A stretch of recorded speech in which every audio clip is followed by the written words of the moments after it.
Welcome, Nicklas, to Metallarium Pages. It's a great pleasure to talk with you about Runemagick, this new album, and more things relating to the metal world. We're starting, I think, with a common question because you released your last album, your previous album, Into Desolate Realms, in 2019. Now you are releasing a new one.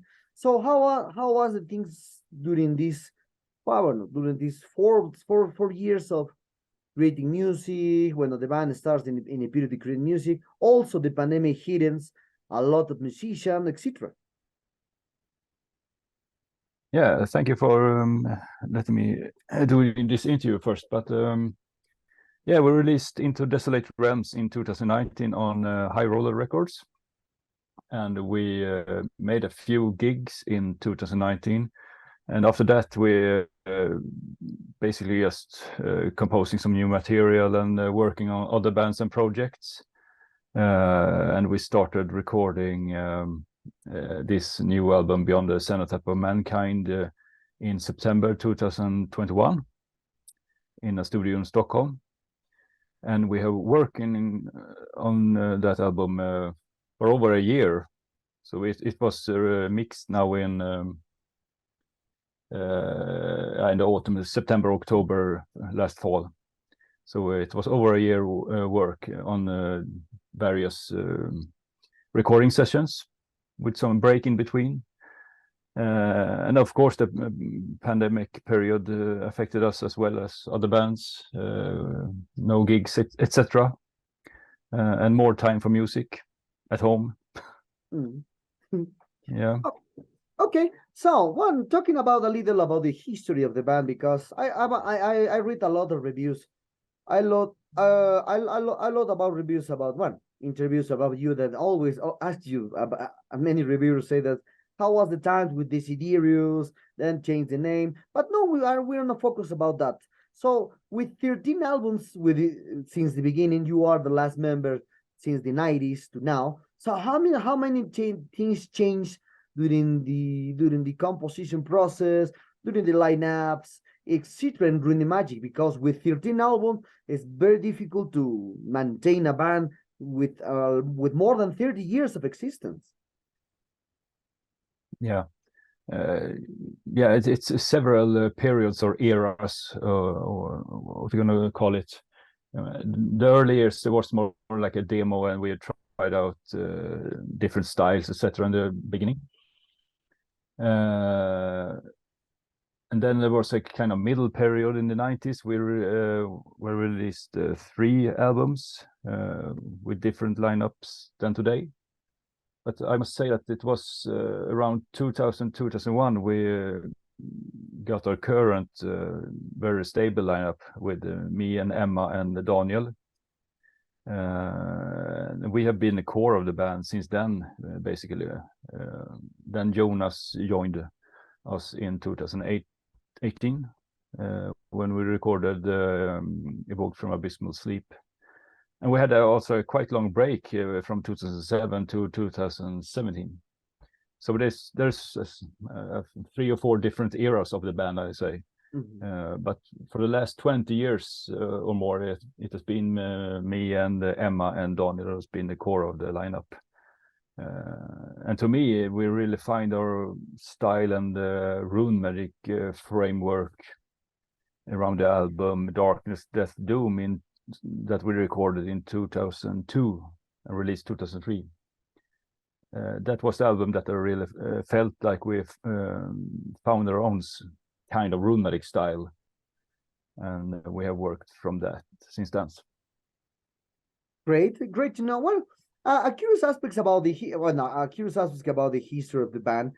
So is that I think all albums was where we released it, we re-editions in digipack, vinyl since the beginning, because I have the first 3 in the new edition in digipack.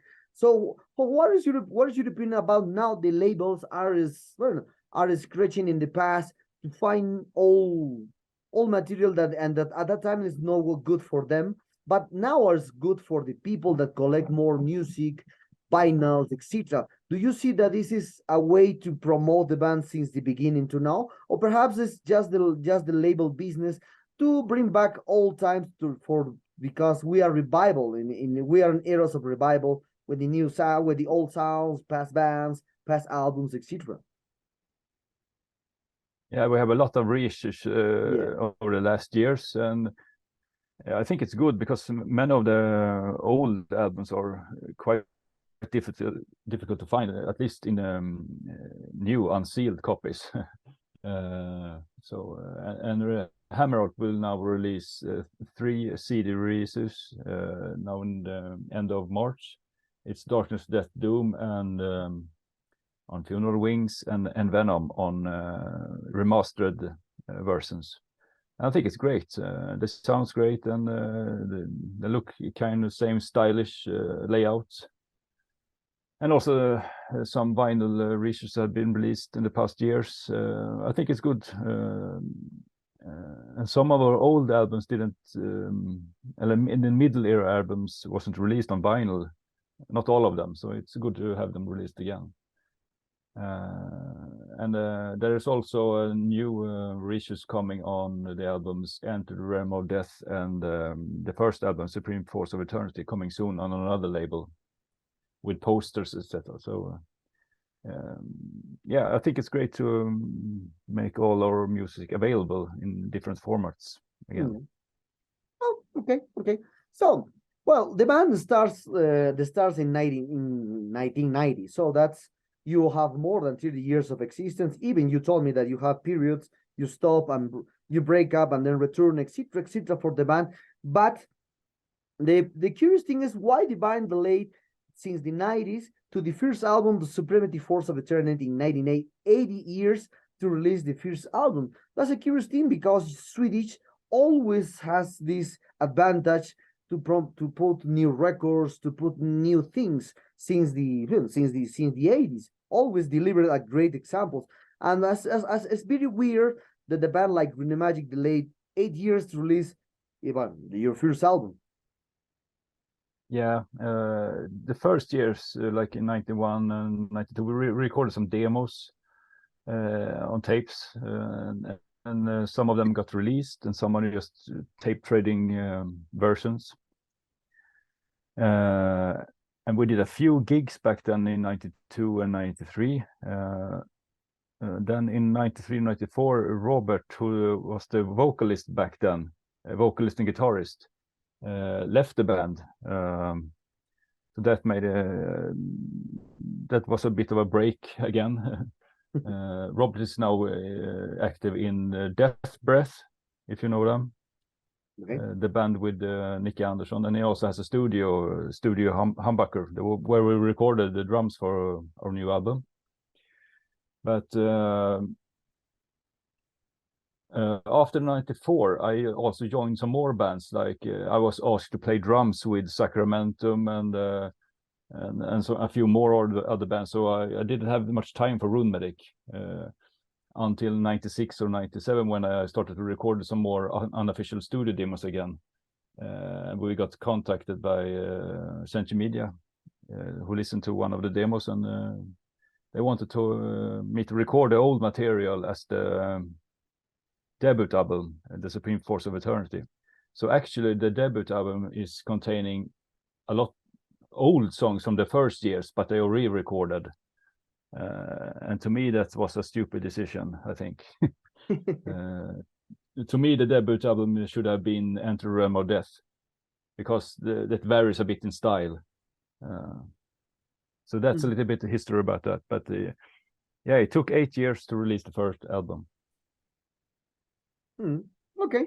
Well, other aspects I'm talking about from this new album. Well, this new album is your 13 words to date, Beyond the Seventh of Mankind. So what do you perhaps do you still have the same feeling when you released your first album? Because over the years, more than 30 years, a lot of things happen in the sensations of the musicians.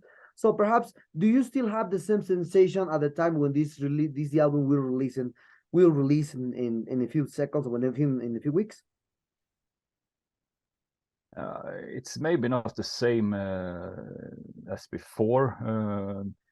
as I said, I think the new album is in the same vein as since the Darkness, Death, Doom album like 20 years ago. I think we're working in the same framework, so to speak. But back then we made more gigs, and maybe we would have a release party or some other party and stuff when an album was released. That's not going to happen now, I guess. So it's a bit different. We're not playing live at the moment. So yeah, it's a bit different. It is, but I have the same passion and feeling for the music. There's no difference in that way. Okay, always Runemagick is a band like do Death Doom since the beginning to now. So into this aspect, what motivates you to slow down when you skip the Doomy way and playing Runemagick in all albums? Because the Doomy area is very, very, very catchy. It's not like Candlemas. It's not like the first wave of the doom metal bands. It's like the second wave of doom metal bands like Anathema, Paradise Lost, My Dying Bride. You are more stronger than Candlemas. So when you compose a new album, how do you motivate to do this area is more doomy area, more melancholic or gray area to script to write new music? It's hard to say, but I think it's easier to get a kind of mood when you play a bit slower and get more out of melodies, etc., instead of playing fast and depend on aggression. So I enjoy to write slower music. Even mid-tempo. We have some mid-tempo stuff in Runemagick as well. So I think we are more into mid-tempo and some slower parts and a few faster parts.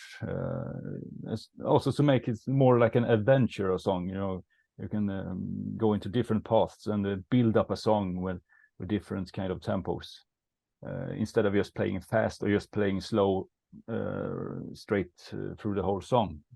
So I like the variation, but yeah, we play quite heavy music, a lot of doom influences. And you mentioned Paradise Lost. I really like the old Paradise Lost material, the demos and the first two albums. I still listen to them. They're great. Okay, well, talking about this aspect, the subject of living influence, you told me that you live in influence to do these doomy parts, and usually the music have the feelings of what happens internally and externally. For you, when you create music, you feel a lot of things. So into this aspect, many musicians say that they don't have a direction when writing music and carried away by the feelings that they have in the moment, as you create when the album, songs, etc. So for you, how do the parts of producing an album connect with the idea of sensation of it? I mean, so could we say that the music is a concept thinking? Concept thinking, I mean, when you use 4 times mid-tempo that you said, so 3 riffs enter to the song, 4 riffs enter to the song, or perhaps it's a concept not thinking and guided by your feelings, your sensations, and the influence around you or your environment to create a song. I don't plan so very much. I think it's a lot of the mood and yeah, what's around, and I don't like to be stressed when I write songs, but usually I just start with 1 or 2 riffs and going from there, trying new angles and what can match these riffs. Sometimes I just have 1 or 2 riffs, or sometimes I have 3 riffs. Just record and then can try to put them together. And I also write a lot of music in my head, not with the guitar. I can drive a car if I am alone and it's silence and write ideas in the head, but I need to record them when I come home in a few days at least, or when I'm just take a walk in the forest. It's also a good inspiration. It's calm and yeah, it gives me inspiration.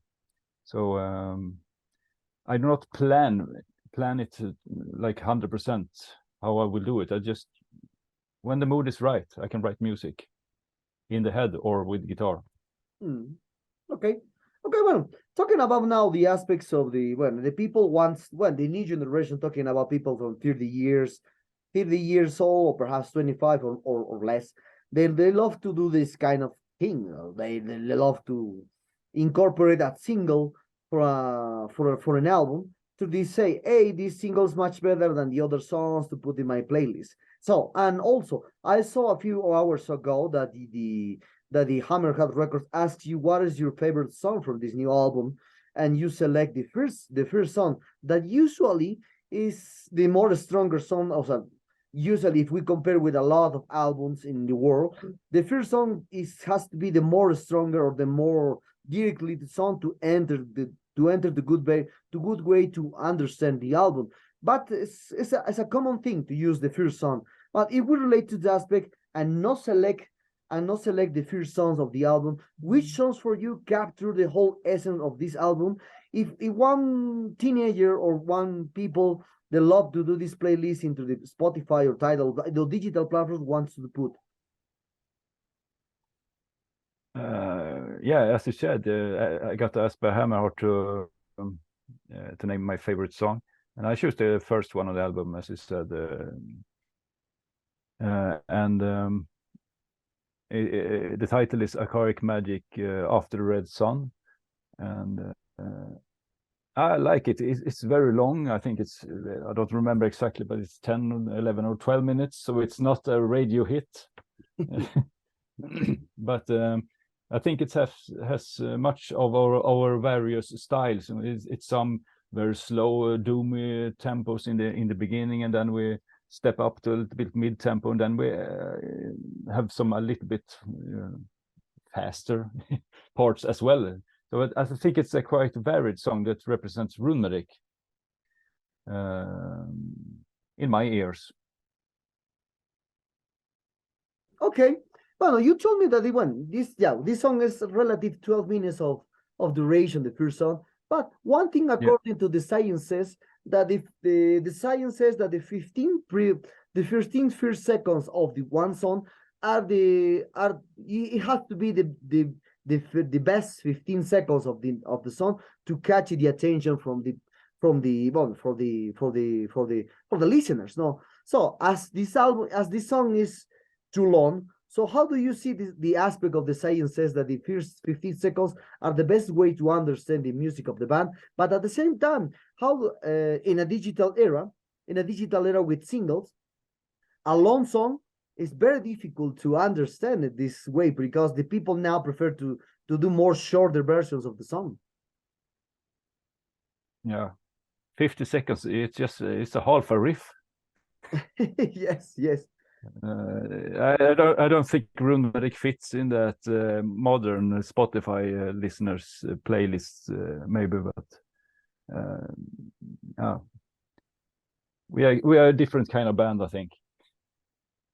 Yeah, that's true.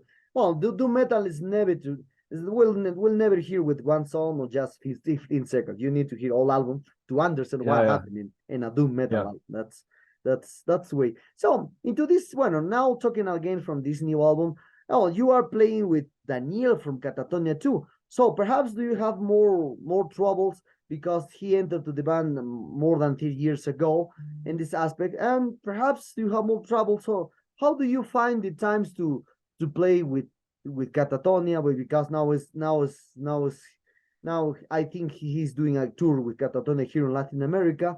But now, how do you find times to play with him live? Because with Catatonia, it's a big band there and need more attention. Yeah, I was in contact with him yesterday. He was in Chile, I think. Yeah, yes. Yeah, we had a few years ago when we still played live. We had a bit of problems. We had to check with him: are you available, or is Catatonia doing some festivals or tours? So that affected us, of course. But nowadays we don't play live, and we are more like a project band at the moment. We don't rehearse. We only rehearse when we are in the studio and recording. So since Into Desolate Realms, we have never rehearsed, except for in the studio. So we are more like you can call it a project band if you want. Daniel is also living in Stockholm. It's on the side of Sweden. We are living on the west coast and here on the east coast, 5 hours in between. So yeah, we are more like a project band. It's not like in the old days when we rehearsed a lot and played much more live. So it's a big difference. But I'm happy for Daniel because he's doing great with Catatonia. Yeah. Now talking about the promotion of this new album, what are the future plans that the band has for this new album? Perhaps you will prepare some gigs there, more beat-ups upcoming, or who knows, you will prepare for the first time a Latin American tour for 5 days here, because it's possible now. Yeah. Actually, we don't. I have a bit problems right now with hearing and tinnitus, Okay. tinnitus, or yeah. So I have to have a break from live gigs and with loud, standard drum kits. It's too loud for me at the moment. But I'm trying out new customized hearing protection. So maybe it will solve it. I don't know. I will try it now in the near future. But actually, we don't have any gigs at all planned due to the fact about my hearing problems. But at the moment, we are doing interviews for the album, and hope that everyone will, old and new fans will like it. And then we'll see what's happening in future. We have a few spare songs from the recording sessions from the album, so maybe we'll finish those and make something. I don't know if we will write a new album or not either, but we'll see. We have other projects as well that we're playing. I have my own little kind of death metal project named Unformless. I released a debut album last autumn in November. It's me. I play all the instruments, and I have another vocalist named David. Then me and Emma also has another more funeral death doom project named the Funeral Orchestra that might record a new album later this year. So we have some stuff to do. Okay. Okay, nice to hear. Oh, talking about all other aspects, so you play music as all as a death metal, doom death metal itself, because you are since the 90s. You raised by when Candlemans appear, etc. A lot of the old wave of England bands that doom, the first, second wave of doom metals appear. So how do you perceive the new directions in the death doom nowadays? Because a lot of bands are mixing pop styles, are like leading down with gothic stuff, etc. into the doom metal. It's not new, because the parallels, so it's not new, this influence the gothic area. But now, how do you see now since the beginning to now, when you mix at the first time death doom as you did since the beginning to now, and now you are a lot of modern bands mix it more pop elements into the doom death metal style, even post rock there. Yeah, it's a lot of variation nowadays, and it doesn't bother me. People can do what they want, and if they like it themselves and the other will like it, that's fine. But it's very, I think it's much. There are many more bands now than it was in the early days, and it is so easy to spread the music now. So, but that might be good, or maybe it's too much. I don't know. But I listen a lot to others' music as well. Of course, I enjoy the old more, I think, from the old days. But there are a few new bands. I also listen to regular death metal bands that are coming now. I really like the new Mortuos album. And also Memoriam is great. Yeah. Classic British death metal. British, isn't it? And the new Obituary is great too, I think. Mm. Yeah. But bands can play what they want. I don't really care. Mm. Yeah, Yeah. yeah. Okay, okay. So, well, we are very close to this interview, and as you told me, bueno, do you have paying attention to the new bands releases? So new bands, new albums, singles. Because usually when I ask about the new bands from the old members or old musicians from 80s and 90s, they don't listen what happened now. They stick to the past and just the past and never hear what happened in the coming days when now in the metal in modern metal. So perhaps we have this approach, or perhaps we have time to hear new bands. Yeah, as I said, I listen to new bands as well. Of course, the old ones is closest to the heart. The bands that I grew up with in the late 80s and early 90s, you know, like those death metal and thrash and doom metal. I still enjoy Candlemass very much, and I'm friends with them. And yeah, I still listen to the old Paradise Lost, as I said, and old Bolt Throw More Brain, all that old stuff. But I like to listen to new bands as well. As I mentioned, the Mortus album Up on Desolation got released last year. It's very good, American band. And I was a big fan of Blood Incantation. I liked all the albums. And also Spectral Voice, their other project. Mm. I also like some black metal, like Djävel from Norway. All the albums is great, especially the last one. Yeah, what can I say? Yeah, I like both old and new bands. Okay. Well, in a way that you understand more the doom metal, I remember that I spoke with Andrew from My Dying Bride, and he told me about the approach that he has from the doom metal, and he has to believe that the Candlemas, well, he believed that Candlemas created doom metal, no Black Sabbath. Black Sabbath is more like a pre-era doom metal, but he believed that Candlemas create the doom metal into this aspect. So who are for you who creates in general the doom metal style to beginning to now, and for you what, and as a usually question like the American media says, for you which bands are the big four or big five, or perhaps you have big seven of the doom metal? I think I have to agree with him. I also think that Candlemass is the real first doom metal band. And I still remember when I heard Epicus Dubicus Metallicus the first time. It just blew me away. It's still one of my favorite albums. So yeah, that's the first real doom metal band, I think. And the best four doom metal, it's hard. Candlemass, old Paradise Lost. Yeah,